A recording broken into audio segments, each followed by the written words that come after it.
Hello, everyone. I hope you are having a fabulous conference thus far. That you've seen a lot of cool talks.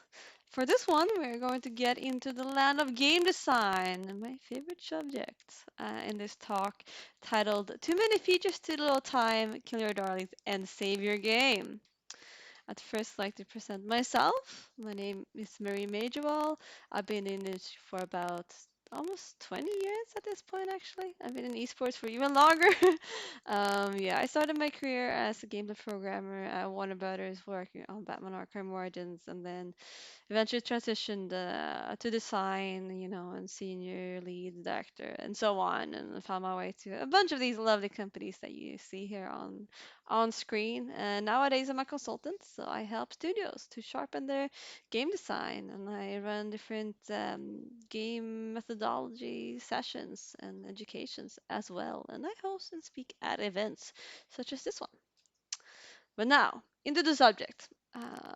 One of the observations that I've made, throughout my long career is that more and more, like the games are getting bigger, the budgets are getting bigger, the teams are getting way bigger, and there's a lot of cool features that are being released. But it can sometimes be hard to grasp the soul of the game and what it's really about, and it's easy to just get kind of distracted, doing side stuff, which is not bad, but you know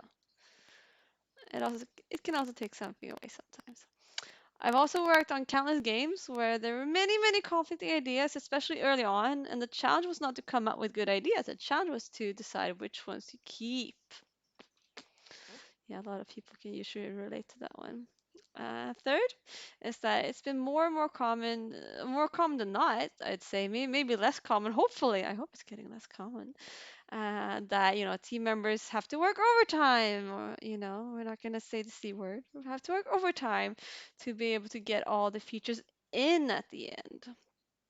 And lastly, pretty much all of my projects, there's been too many must-haves at first, and then eventually, to be able to ship, you had to cut those things anyway that people were giving you pain because they really wanted it in the game. And then they just proved to be too much and never ending, so to say. The feature creep was real. Let's say that. uh, yeah, and so this is how it usually starts. There's one person who has this one idea. It's very innocent how it starts. Dino Rally. Sounds like a great idea, right? Like shout out to all the Dino games out there, and shout out to all the rally games out there. And I mean, combining these, that must be awesome, right?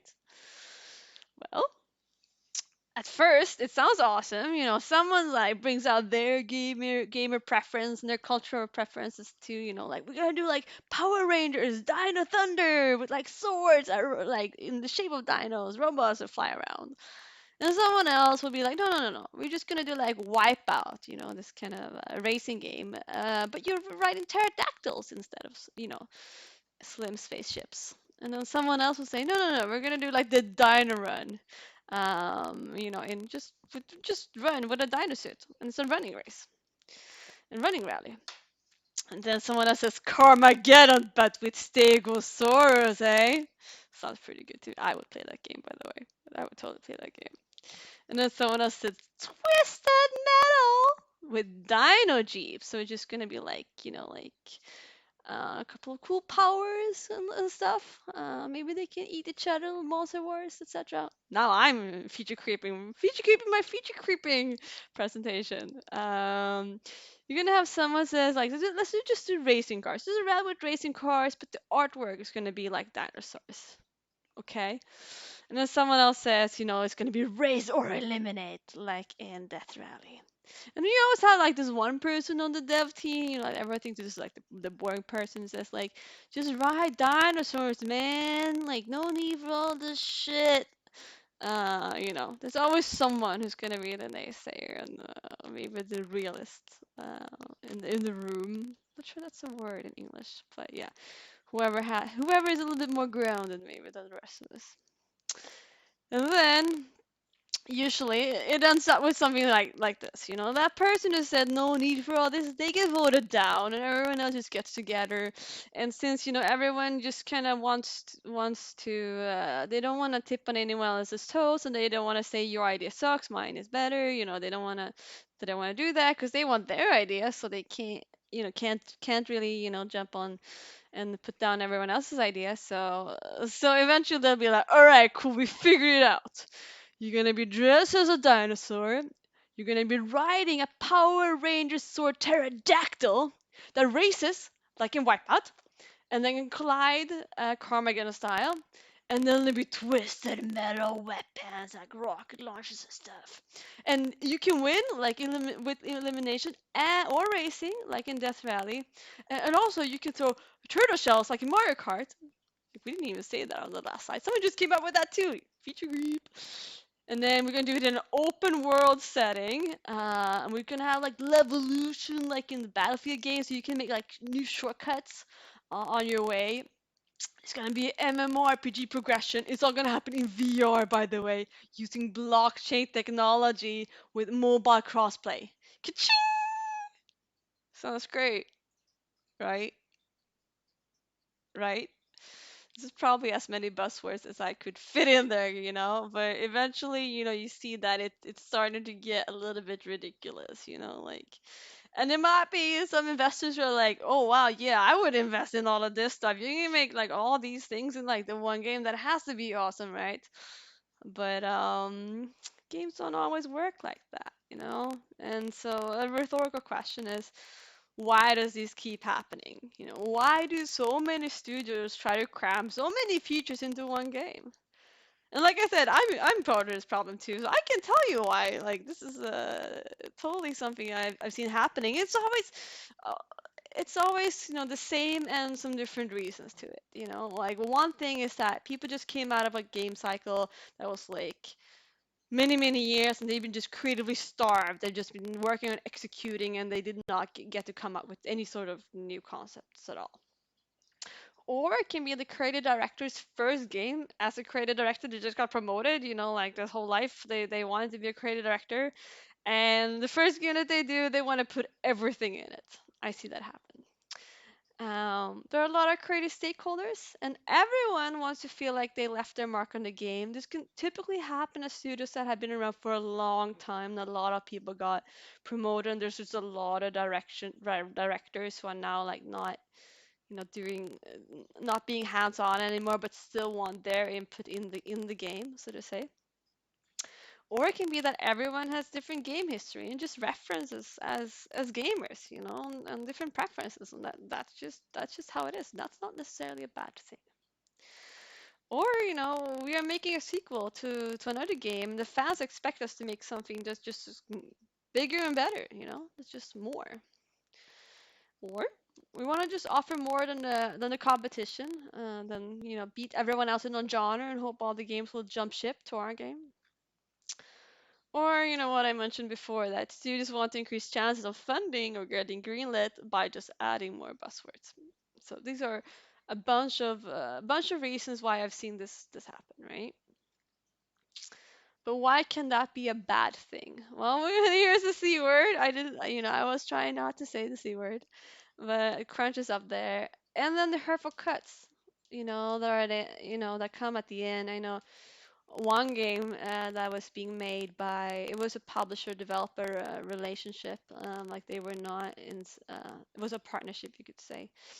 And they made a great game, but they had to cut so much that it became a Swiss cheese, and what they released was just a shadow of the game that they really set out to do, and it really didn't reach the heights that they had all the hope for, you know. And also, like, to make all of these stuff compatible, all different features, all the others need to compromise a lot. They're kind of keeping each other hostage sometimes. Like, you can't do this because then it doesn't fit with this, and we said we're gonna have that and that and that, and then everyone's just kind of holding back. That can happen. Or there's just not enough creative room for each feature to blossom and reach its full potential.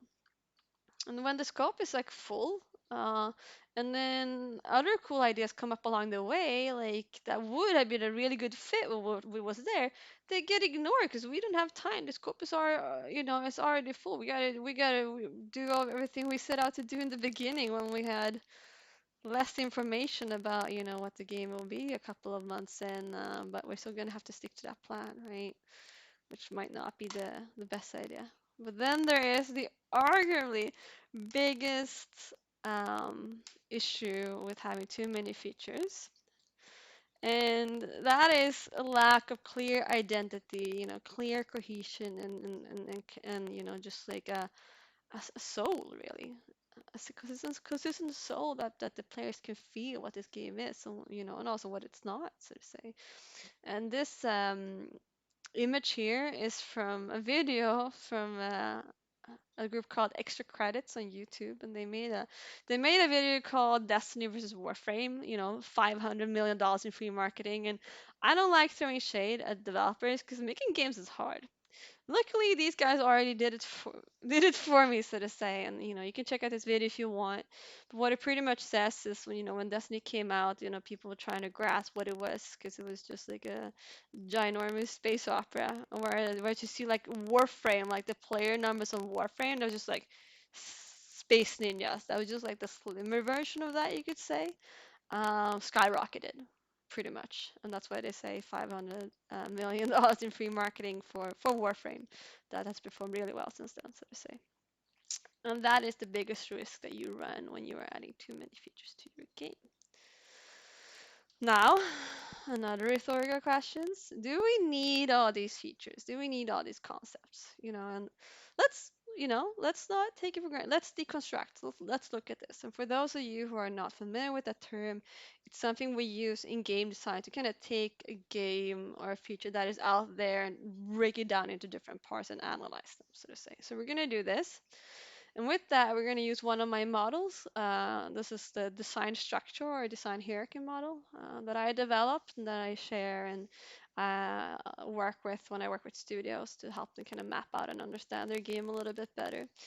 What it kind of does is that it centralizes on a couple of core aspects of your game, and then it tries to take those cores and make them into what they are, and just like implement those things if they are features, so to say, to what I call the core realization.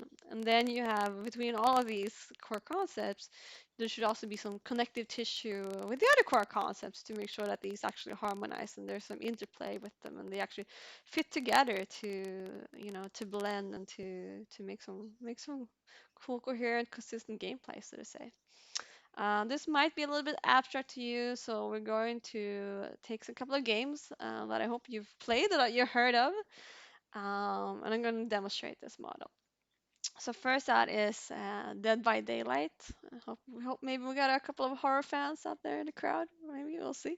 I like Dead by Daylight. They only really have two core aspects. One is there's killers who kill, and then there's survivors who escape.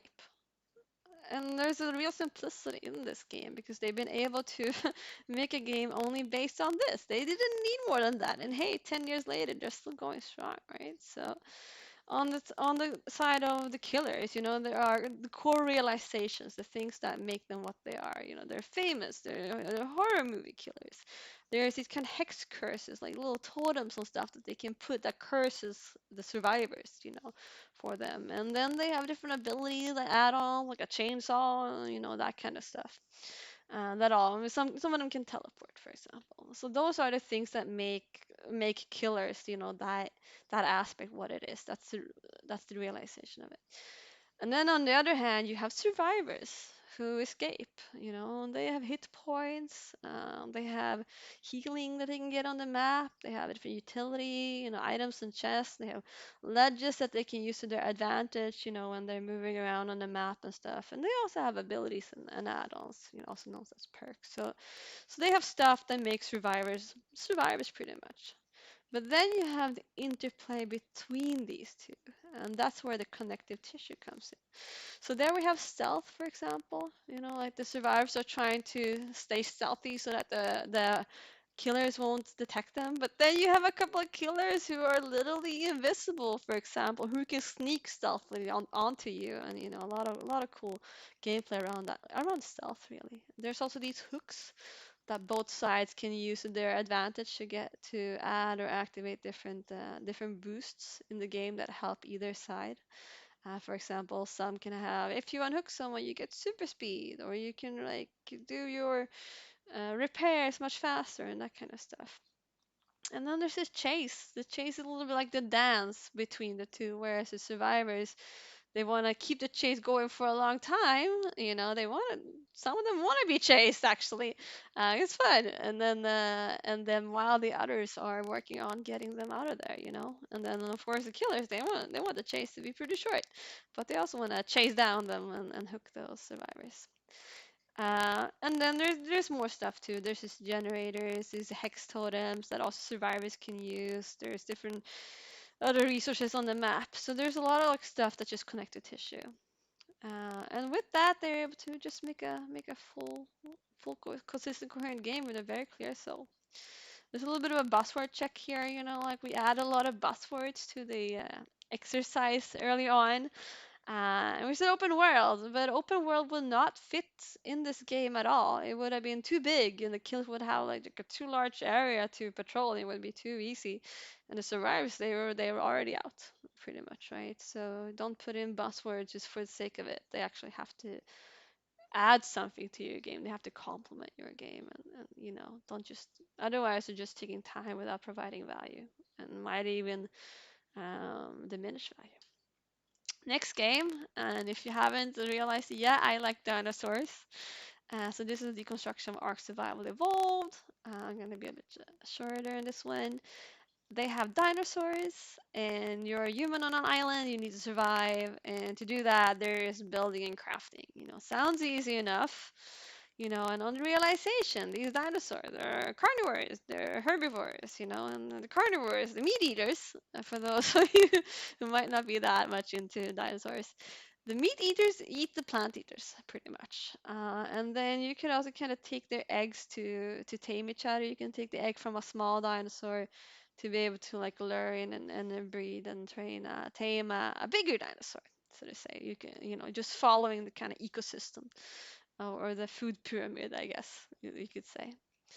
And then on the topic of survival, there's a day and night cycle. It gets cold at night. There's these harsh elements that will eat you. If you go to the mountains, it's gonna be like, yeah, super cold and not a lot of water, for example. And then on the side of building and crafting, there's different tech areas where you can level up, you can learn XP and skills, and you can make these, tools that help you gather, that helps with your survival, etc. There's a lot of stuff you can do. So there was one, also the connective tissue between the building and crafting, and the survival. Well, there's food. Food can spoil, but you can craft and you can cook better foods.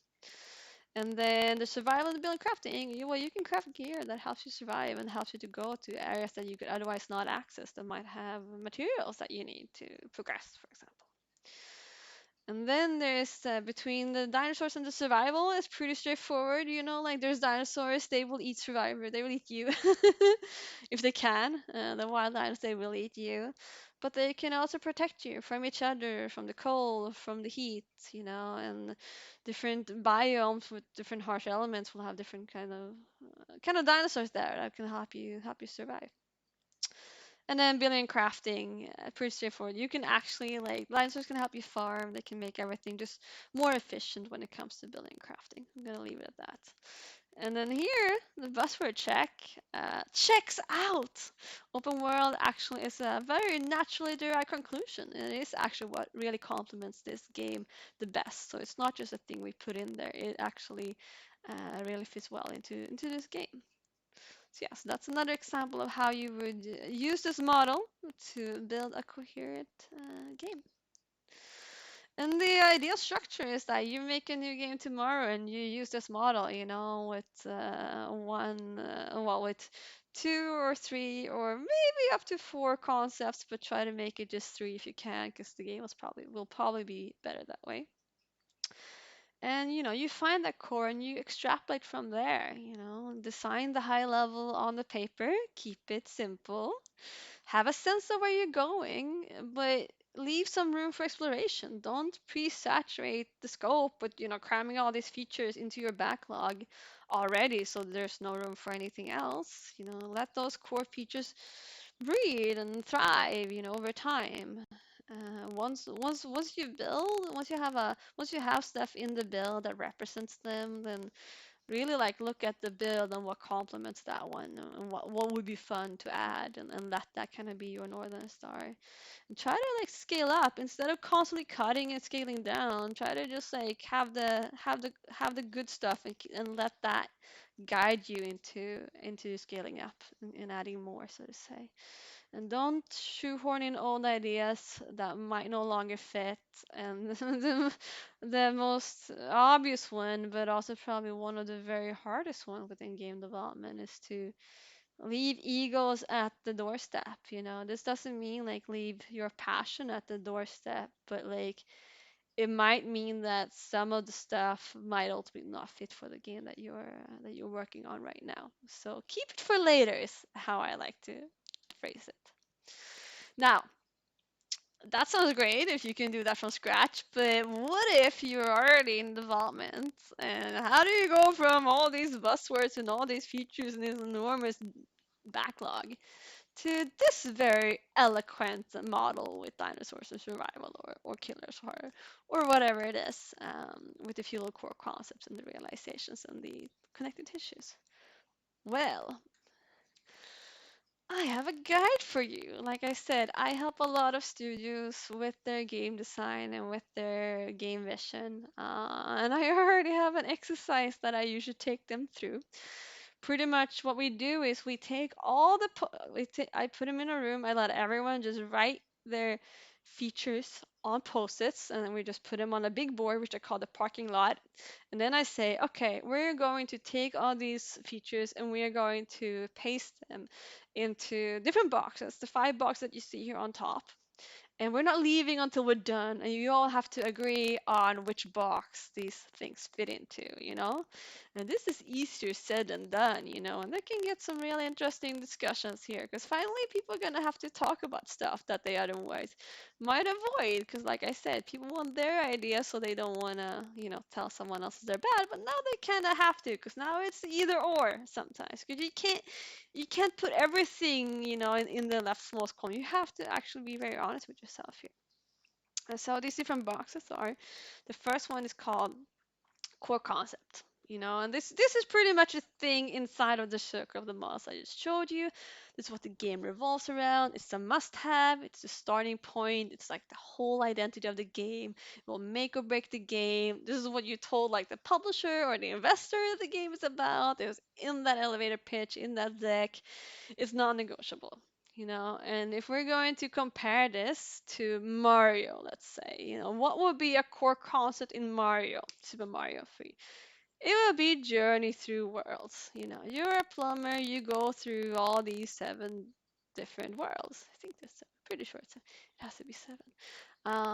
That's what you kind of do. That is the biggest picture of the game. It's that like big adventure, right? Pretty much from start to end.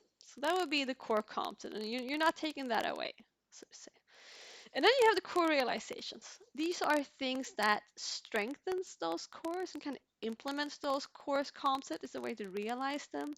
They add different fun and different gameplay, and they like complement everything else. And these are pretty much should haves, which means that we need a bunch of these. We might not need all of these to be able to make this a good game. And the game will still be viable without any specific one, because if the game would not be viable without any specific one, they would be a must-have, right? And these are important, but they're not all vital, so to say. And if you would compare this to Super Mario, what would be a core realization in Super Mario? It would be the desert map, or the water world, or this or this. Like I said, journey through worlds. You need all these worlds, but maybe when they were brainstorming, they had 20 worlds, and they only actually took 7 of them, so to say. So that's it. And then you have the connective tissue. You can also call these synergy. And these are the things that connect the core concepts. These are also should haves. It's something that more synergies can spawn from.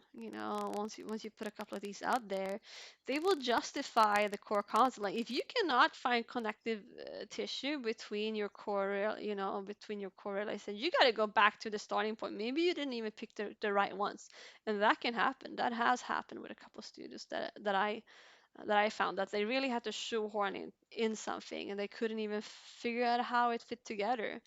And then they had to have a couple of honest conversations with me with themselves after that one to yeah, to reevaluate what they're doing and if it was really the right thing, so to say. The connective tissue just strengthens really the game, the core concepts, and binds everything together and makes the game feel cohesive.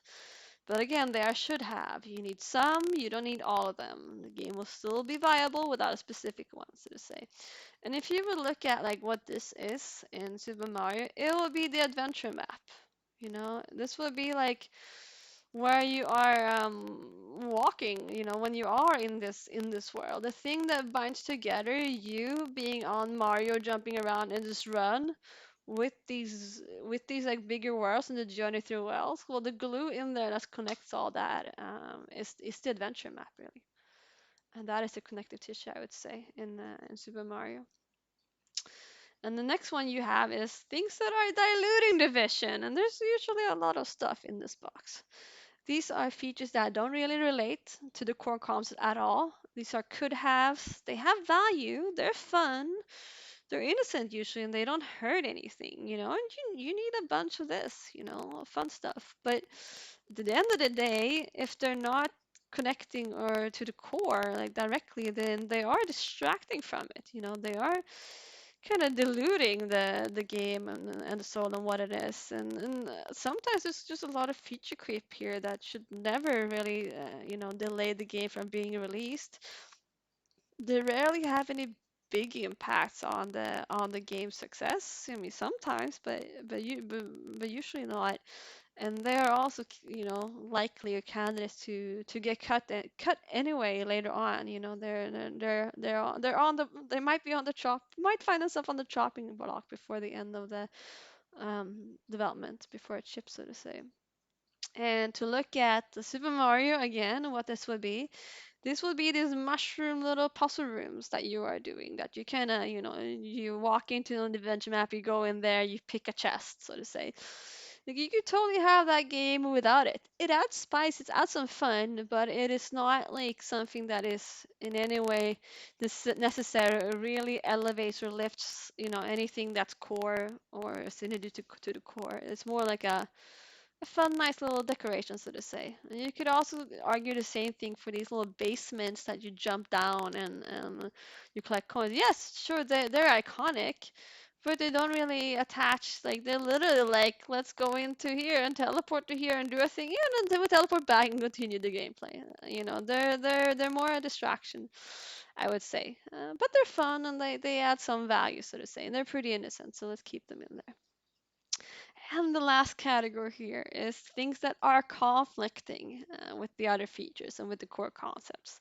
These are won't haves, let's be honest.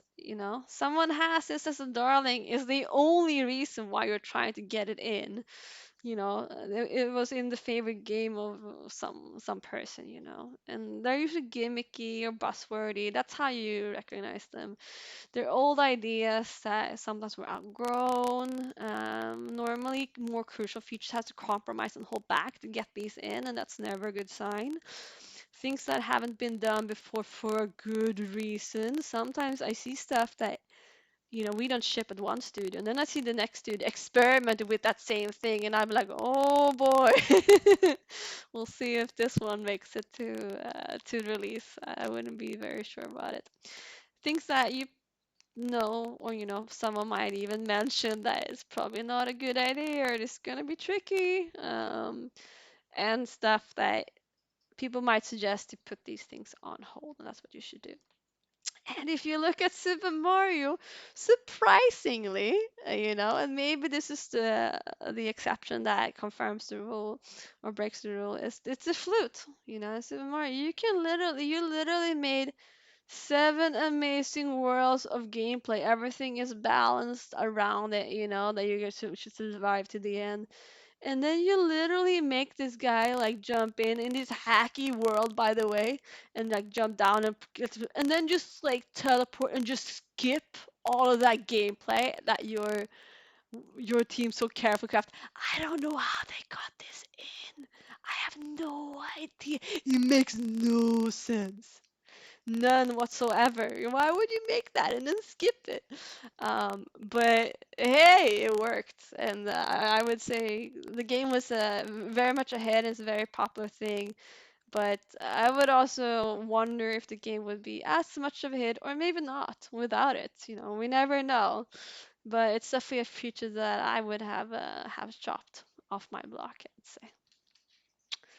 All right, that was it. I want to do a couple of final remarks. The first, most obvious one is that games do not automatically become better just because you have more features.